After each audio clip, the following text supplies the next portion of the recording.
Hostes maximo clamore, sicuti parta iam atque explorata victoria, tures testatudines agere, et scalis valam ascendere coi parent. Okay, Caesar gives us a subject at the beginning of the sentence. Ablative here. This whole thing is an ablative absolute. This is the noun. And we've got 1, 2 participles modifying that noun. Still waiting to see what the subject does. Tures, oh, that's a direct object. So here's an accusative. And notice it's being joined, the tures and testatudines. Here's an infinitive. Wonder why, but we'll figure it out in a second. And, oh look, we've got another infinitive being joined over here. So we've got an accusative, a direct object of ascendere. Oh, and then here's your main verb, coe parent. So your subject began to do this to those guys and to climb the wall with these things.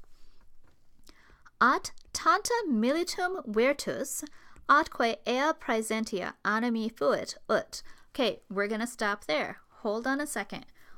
Why are we stopping? Well, because everything after the ut is really long, and I don't want you to freak out, but also because hopefully you notice this degree word, tanta, here. That's a so great word, and that's important because a degree word plus an ut gives you the idea of a result clause. So let's see if we're right. Of course we are. But so great, what was so great? The virtue, or the courage. Whose courage? Of the soldiers. So great was the courage of the soldiers and their presence of mind that, so the soldiers were so brave that something's going to happen. We're going to find out, but Caesar's going to play a little dirty pool with you. Before he tells us, he gives us a ginormous cum clause. Cum undique flamma torrentur.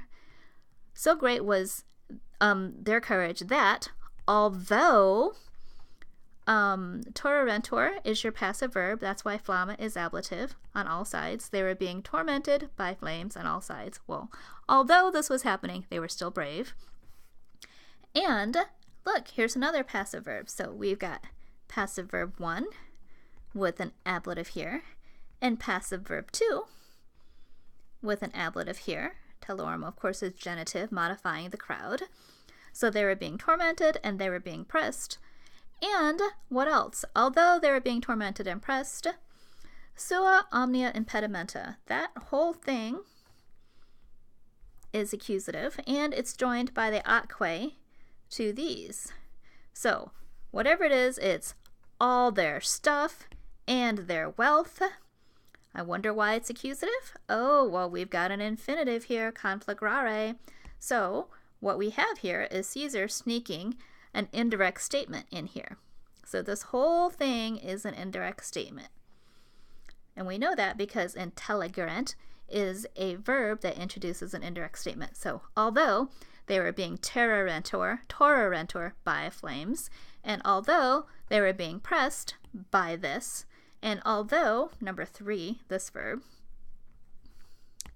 they knew this whole direct object or this whole indirect statement, although all of this happened, and we're going to bracket that off right there.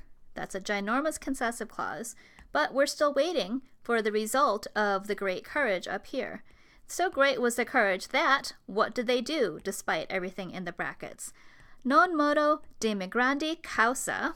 Oh, causa plus an nd word. That's for the purpose of. For the purpose of something, not only for the purpose of something. Prepositional phrase, de wallo. Here's your subject verb. Nemo decaderet. Nobody left from here for this reason. So they were so brave that nobody left from here for this reason. But instead of leaving, paene ne respicerat quidam quisquam. Instead of doing that, they were so brave that here's your subject and here's your verb. Ne, of course, is a negative word. Practically nobody even looked back. And then actum omnes acerime fortissime pugnarent. So we've got our big result clause introduced up here with tanta and ut, and then we have one verb showing what happens as a result of it, and another verb showing what happens as a result of it. And before they show us all that stuff, Caesar, of course, gives us this huge concessive clause inside the brackets.